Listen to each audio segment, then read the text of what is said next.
Well, hey all, and welcome back. So today we have a very special review. This is my very first WeGo, and I guess it's a play on words, WeGo. My understanding of this is that they're sort of in the future, parents are overprotective, and rather than taking their kids places, children have their own personal mech to ride around in that keeps them safe.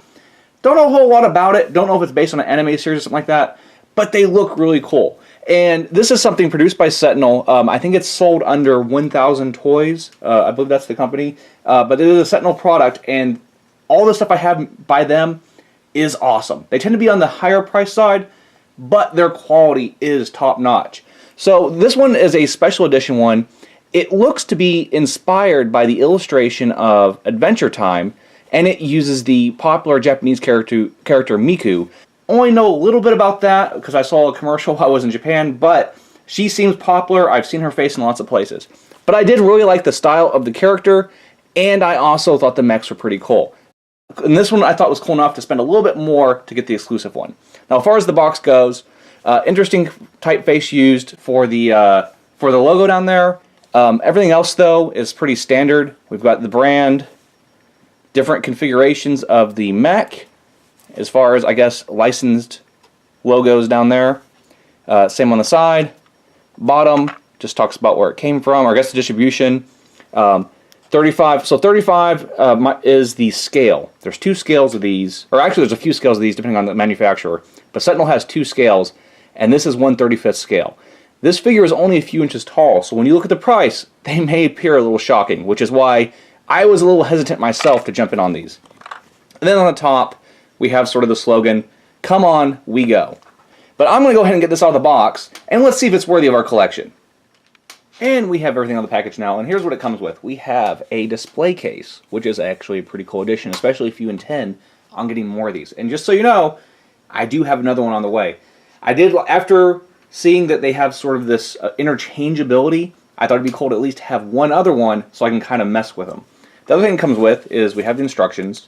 This shows, I guess, what comes apart as well as how to put the character in. And then we have the character. And so come close here so you guys can see.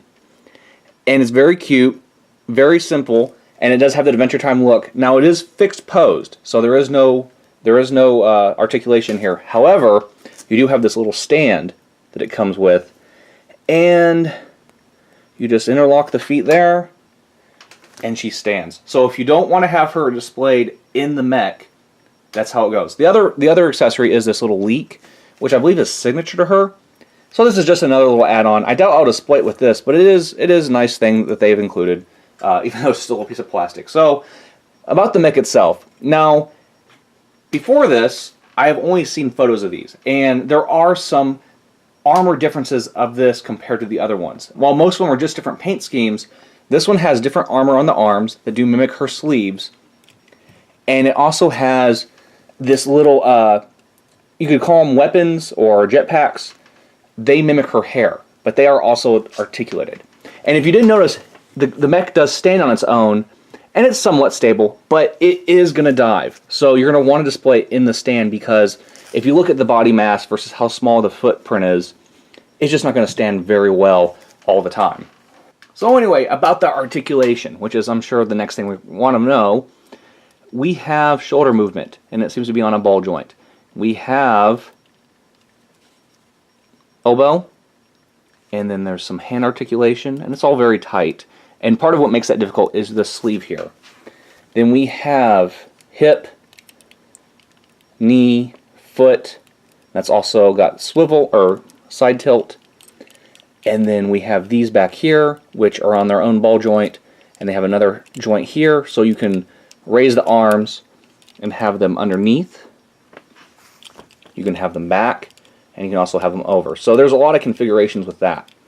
And the other thing that's sort of neat about these is, so the sleeves do come off a little bit easy, but that's part of the point. So the sleeves come off, and you can see underneath that there's a basic skeleton. And what actually happens is the whole thing kind of comes apart.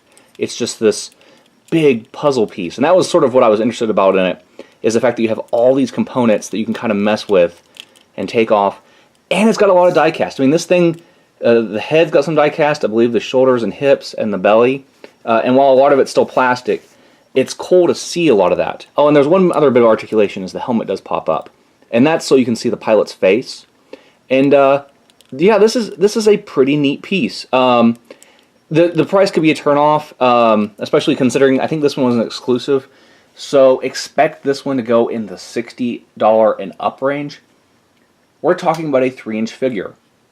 That's definitely going to be a turnoff for a lot of people, because that's, I mean, when you look at what you can get for the money, that's going to be hard to consider. But I kind of approach this from two things. One, Sentinel are brilliant engineers. They do great work.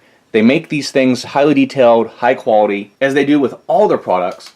Also, it was neat looking. It's exclusive or limited edition, so it's sort of like an art toy in that respect. So you're getting something, while it is a repaint of a figure, it is a very rare, it's a much more rare figure, and the chances of me getting again are just unlikely. So I jumped on it when I saw it go on sale, and you know, if you're interested in this, keep your eyes open on eBay. I do believe a couple stores overseas still have them, but a lot of places have sold out, so you might not see this one for much longer. However, this same scale of WeGo, they are still available. So there's a lot of different color configurations that you might like, and there's some actually remind me of RoboForce from the 80s, which was this kind of goofy toy line that I'm a little bit nostalgic for, but there's a black and white one that reminded me of one of the main characters, and I'm kind of tempted to pick that one up. So when you consider it from that aspect, that it is a limited figure, you might not have a chance to get it again, it's kind of worth jumping on. But in that same regard, you're looking at maybe $30, $40 each for the regular edition ones. So they're already not cheap as is.